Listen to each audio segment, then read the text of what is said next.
So, hello mga kabarks, nandito tayo ngayon sa Donegal Castle. It's here in Ireland. Ano, yan na, euros ang bayad, mura lang mga kabarks.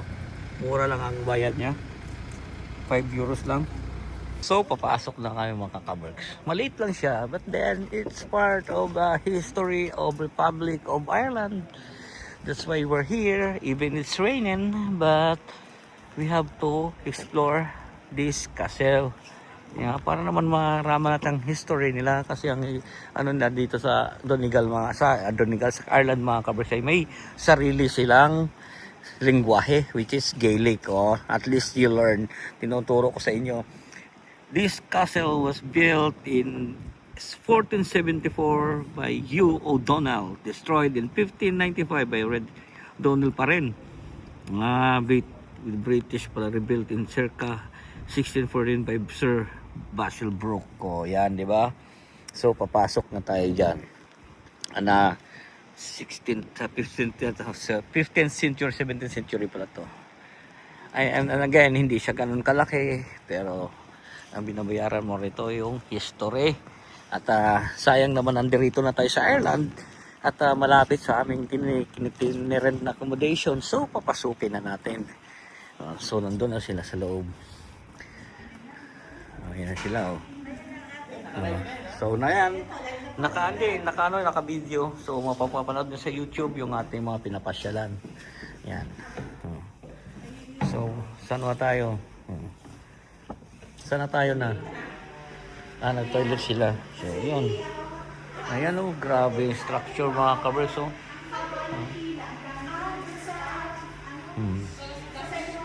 So, read mo na. Tower House. Ito pala, introduction. Donegal Castle was principal residence of a great royal family of the O'Donnells who ruled the Kingdom of Tir. Dapat maging historian tayo. Dapat matuto natin basahin to mga kabarks. So, sino mag-tourist guide na sa atin? O, kana natin. Where are we now?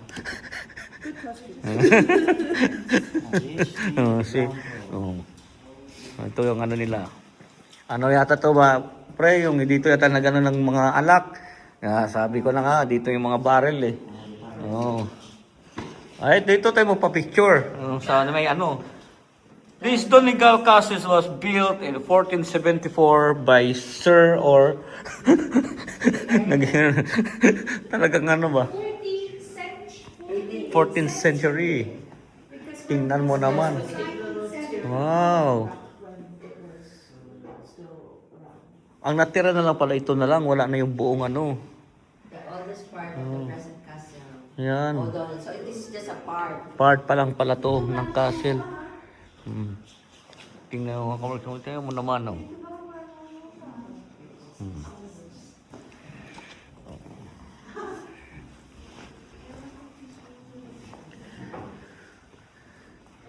oh. Dito yung gawaan ng whiskey, pre. Ayan, oh.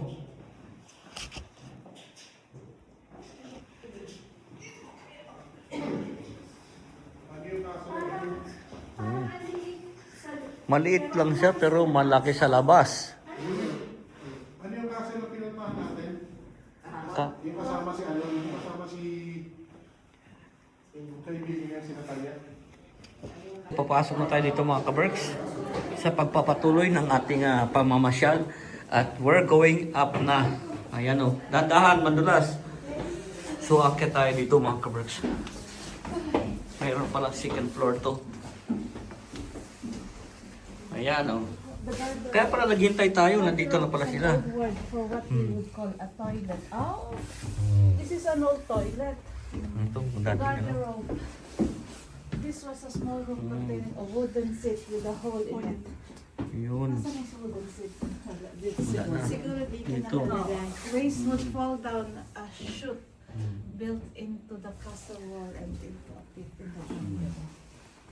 Baka ito. Baka dyan sa loob. Ayun. Ayun yung pala yung This is a toilet. small room containing a wooden seat. Ayun o, Ayan pala. with a Ayan pala. hole. With a hole. I-video natin mga pakita natin. Way down and Ayan pala mga kabarks. Ayun. Yan ang toilet mga kabarks. So, yun, oh. Ay, asan ipak na? attach, dire-diretso na lang. Diretso, parang sa probinsya, ganyan din ang namin. Ganyan sa probinsya. Oo. Ano lang, yung nyug ng ano mo, tapos may butas. Ganun lang oh. Yun nga talaga, ang toilet noon. Hindi siguro akit parang Alex dito na. Ay, oo, hindi na. Oo. Hindi na. Ang sabi ko na.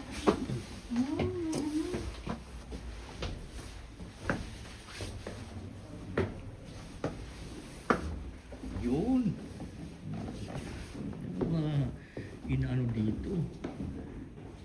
Ano talaga mga bricks oh. Oh. Ganda.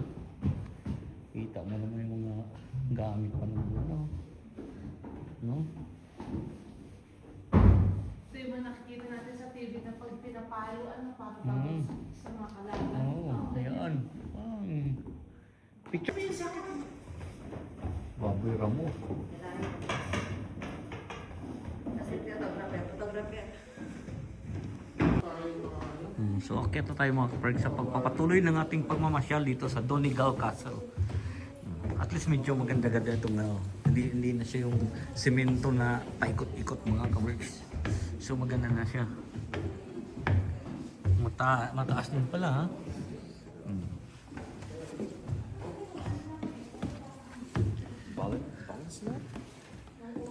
Nung una, nung 1600s, malaki pala siya mga kabers. Ang natira na lang na itong pinuntahan namin, iyan na lang.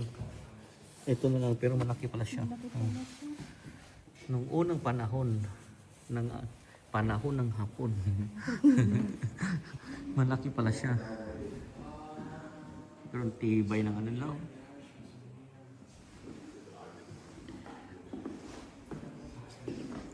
Grabe, 9 years of war. The 9 years of war. By the 16th century, Henry VIII and Elizabeth I had succeeded in enforcing English rule in most of Ireland, but the province of Ulster remained under the Gaelic lords, the O'Neills of Tyrone and the Donnells of Tyrconnell and the Maguires of Fermanagh. Na-conquer din pala itong mga kabers ng ng England, itong Ireland noon.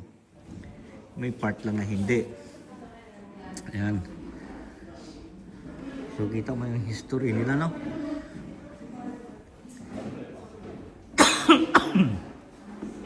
Naubo pa ako mga kabers, sorry. Masamid tayo dun sa ating pag-wasa-wasa.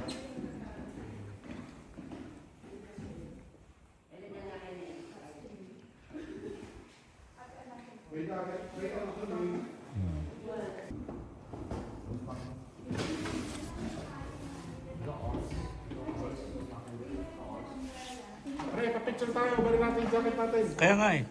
Punta na yung mga kabers. Punta na yung ating magkasama.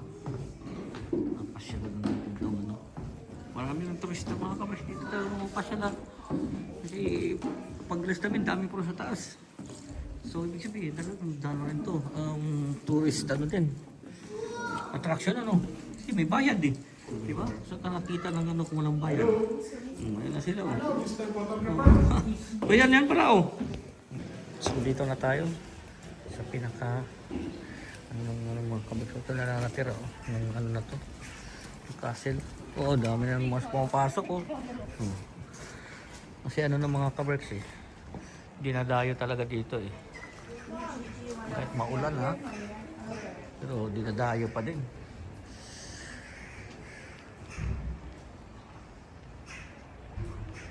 So yun mga kaberks, dito na natin tapusin ang ating video at napasyal na natin yung asa ang castle na yan. Yan lang naman siya. Pero ang importante, napasyal na natin, di ba? Kahit maulan. So dito na natin tapusin ang ating video. Sama. Lagi ko sinasabi sa inyo. Keep us all safe. God bless us all. Magandang buhay. Thank you for watching.